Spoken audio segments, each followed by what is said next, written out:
Hello everyone, welcome to success classes. I am Gaurav Soin और आज एक इम्पॉर्टेंट वीडियो के साथ मैं आपके सामने आया हूं और ये वीडियो बेसिकली उन कैंडिडेट्स के लिए है, उन सेलेक्टेड कैंडिडेट्स के लिए है जिनका कल सेंट्रल यूनिवर्सिटी ऑफ पंजाब में ऑनलाइन इंटरव्यू है पीएचडी का।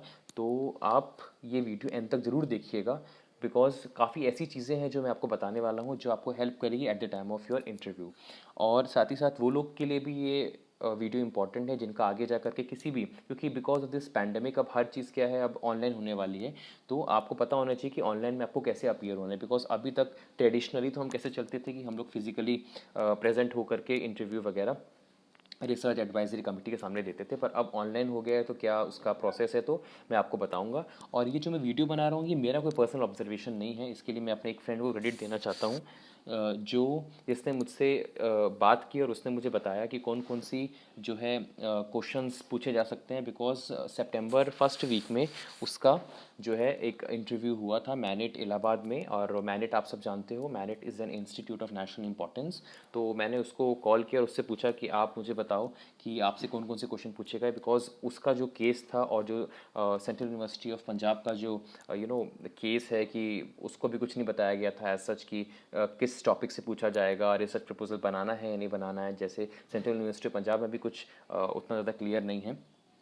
तो फिर मैंने उससे बात कर, उसने अपने पर्सनल ऑब्जर्वेशन के बेसिस पे मुझे जो चीज़ें बताई हैं और उसके बलबूते पे मैं ये वीडियो आपके सामने लेके आया हूँ। तो अगर आप हमारे चैनल पे नए हैं तो सबसे पहले आप इसको सब्सक्राइब कर लीजिए बिफोर मूविंग अहेड, और साथ ही साथ बेल आइकन को भी हिट करिए जिससे जो भी इंपॉर्टेंट अपडेट मैं आपको देना चाहता हूँ वो आपको टाइमली मिल जाए। Along with that Telegram channel का लिंक भी डिस्क्रिप्शन बॉक्स में दिया हुआ है। साथ ही साथ एक और लिंक दिया हुआ है, that is how to crack interview in a go, जो कि आपको हेल्प कर सकता है in order to boost your confidence, in order to enhance your communication skills. तो उसको भी ज़रूर एक बार देख के ही जाइएगा इंटरव्यू देने से पहले। तो चलिए आगे बढ़ते हैं। और सबसे पहली चीज़ जो मैं आपको बोलना चाहता हूँ वो ये है कि आप जितने भी आपके डॉक्यूमेंट्स हैं, मास्टर्स के मार्कशीट्स, बैचलर्स के मार्कशीट, 10th 12th की मार्कशीट्स, ये सारी की सारी आप hard copy as well as soft copy में अपने पास रखिएगा। बिकॉज कभी भी आपसे पूछ सकते हैं कि आप अपनी हार्ड कॉपी दिखाइए इन ऑर्डर टू वेरीफाई। और साथ ही साथ ओरिजिनल आइडेंटिटी प्रूफ भी आप रखिएगा, whether it is PAN card. और मोस्ट प्रोबेबली हार्ड कॉपी में सही रहता है आइडेंटिटी कार्ड। तो ये documents as well as your original identity card आप अपने पास ज़रूर रखिएगा। बिकॉज वो आपसे पूछ सकते हैं in order to have this authenticity कि the person who is in front of them is you और नॉट, आप हो या नहीं। ठीक है।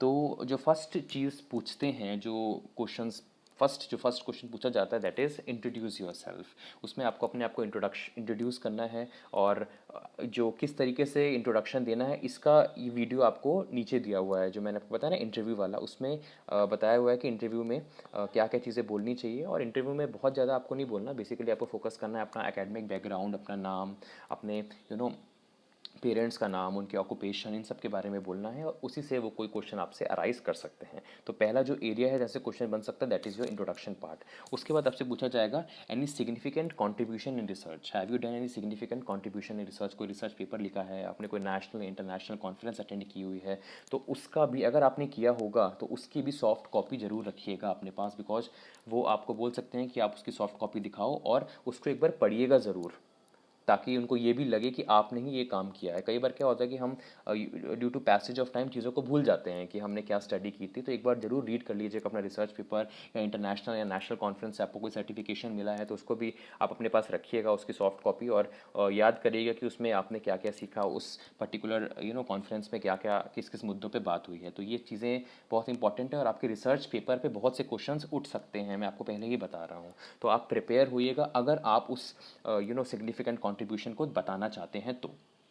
ठीक है, वैसे बताइएगा बिकॉज जो अपना कंट्रीब्यूशन, सिग्निफिकेंट कंट्रीब्यूशन बताएंगे उनकी जो है चांसेस ज़्यादा हो जाते हैं, बिकॉज दे नो कि this particular person is familiar with research, जिसने रिसर्च पेपर बनाया हुआ है, इसको थोड़ा बहुत रिसर्च के बारे में नॉलेज है।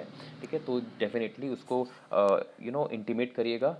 आप इंट्रोडक्शन में भी इंटीमेट कर सकते हैं और उसकी सॉफ्ट कॉपी जरूर रखिएगा। बिकॉज कोई भी लैग नहीं होना चाहिए कि वेट अ सेकेंड सर मैं अपलोड कर रहा हूँ या मैं लेके आता हूँ या मैं ये नहीं लेके आया। तो ऐसी कोई भी नेगेटिव चीज़ नहीं होनी चाहिए आपके इंटरव्यू में।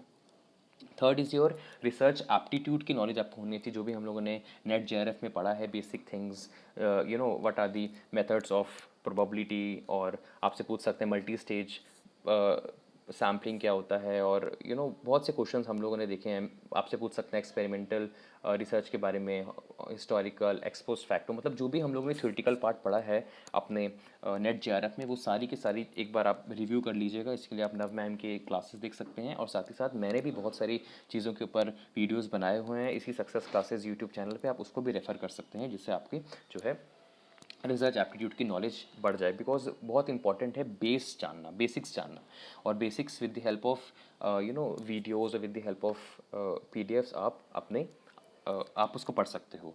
स्टैटिस्टिक्स की भी नॉलेज होनी चाहिए, बेसिक स्टैटिस्टिक्स, है ना। और स्पेशली जो कॉमर्स वाले कैंडिडेट्स हैं, उनके पास स्टैटिस्टिक्स की अच्छी नॉलेज होनी चाहिए। स्टैटिस्टिक्स के ऊपर भी मैंने वीडियोस बनाए हुए हैं, आप उसको भी देख सकते हैं। बिकॉज आपसे वो कोशिश करेंगे कि आप से ये जानें कि आपके पास बेसिक अंडरस्टैंडिंग है कि नहीं रिसर्च एप्टीट्यूड और स्टैटिस्टिक्स की। तो मेक श्योर जो नेट जेआरएफ का सिलेबस है, मैं नहीं कह रहा कि आप इतनी मोटी जो स्टैटिस्टिक्स की किताब है उसको उठा करके बैठ जाओ। आप बेसिक्स आप देख सकते हो, बेसिक्स आप पढ़ सकते हो जितना आपसे हो सके, बिकॉज इससे क्वेश्चंस उठ सकते हैं इन ऑर्डर टू असेस कि आपके पास बेसिक नॉलेज है या नहीं रिसर्च एप्टीट्यूड और स्टैटिस्टिक्स की। उसके बाद जो फोर्थ पार्ट है जहाँ से क्वेश्चन अराइज हो सकते हैं, that is subjective questions on the basis of your area of interest. आप पूछोगे कि आप किस एरिया पे रिसर्च करना चाहते हो। आपने बोला फाइनेंशियल मैनेजमेंट, ठीक है, तो क्या फाइनेंशियल मैनेजमेंट क्या है? फाइनेंशियल मैनेजमेंट में डिविडेंड पॉलिसीज, तो आपसे पूछ सकते हैं explain conservatism dividend policy, what do you mean by stable dividend policy, या what are the types of dividends, या आपसे कुछ भी रिलेटेड टू योर टॉपिक पूछ सकते हैं। मतलब जैसे कि जो भी आप टॉपिक चूज़ करने वाले हो, जो भी टॉपिक आप बताने वाले हो, कुछ भी हो सकता है वो, उसकी सब्जेक्टिव नॉलेज आपके पास होनी चाहिए, वहाँ से क्वेश्चन डेफिनेटली बनेंगे, ठीक है। तो आप before giving your opinion of on your area of interest, just have the just learn और just go through the background of it, जिससे अगर आपसे, क्योंकि अगर वो देखेंगे कि आपके पास उस चीज़ के बारे में नॉलेज ही नहीं है, उस पर्टिकुलर सब्जेक्ट के बारे में नॉलेज ही नहीं है, तो आप उसके ऊपर रिसर्च कैसे कर पाओगे? ये बहुत स्ट्रेंज थिंग है। तो जो भी आप चीज़ बोल रहे हो उसकी नॉलेज आपके पास पर्याप्त मात्रा में होनी चाहिए, ठीक है। और कई बार ऐसा होता है, ये मैंने अपने वीडियो पे बताया हुआ है, कई बार ऐसा होता है कि आप नहीं जवाब दे पाते, तो ऐसा नहीं कुछ भी बोल देना है। आप उनको बोलना है कि sir I don't know the answer of this question, and I will definitely refer about this, या refer this particular point, and I will let you know. तो आप ऐसा कुछ जवाब दीजिए इन ऑर्डर। कुछ लोग होते हैं कि बस ये ठान लेते हैं कि हमको तो कुछ ना कुछ बोलना ही है, तो ये आप उनसे ज़्यादा स्मार्ट नहीं है, और वो एक नेगेटिव इम्पैक्ट बहुत बड़ा डालता है। तो इससे अवॉइड करिए। आपके पास नॉलेज हो, वैसे तो पूरे नॉलेज आप लेके ही रखो, बिकॉज नॉलेज होगी तो कॉन्फिडेंस अपने आप आपके अंदर आ जाएगा, ठीक है। तो सब्जेक्टिव नॉलेज होनी चाहिए आपकी, जो भी आपका एरिया ऑफ इंटरेस्ट है, जिस पे आप आगे जा करके रिसर्च करने वाले हो। Next is your research proposal. अब रिसर्च प्रपोजल का एक माइंड मैपिंग आपके मन में होनी चाहिए, है ना। ये आपसे एक तरीके से आपको ये नहीं बोल रहे कि पीडीएफ आप प्रोवाइड करो अपने रिसर्च प्रपोजल की, पर आपके माइंड में होना चाहिए कि आप इस एरिया पे करना चाहते हो। Okay, what is your tentative research proposal topic. यहाँ आपसे पूछ सकते हैं क्या आपने सोचा हुआ है, आपका रिसर्च प्रपोजल का टेंटेटिव टाइटल क्या होगा। आपसे पूछ सकते हैं आपने कौन कौन से रिसर्च गैप्स आइडेंटिफाई किए हैं इस पर्टिकुलर टॉपिक पे।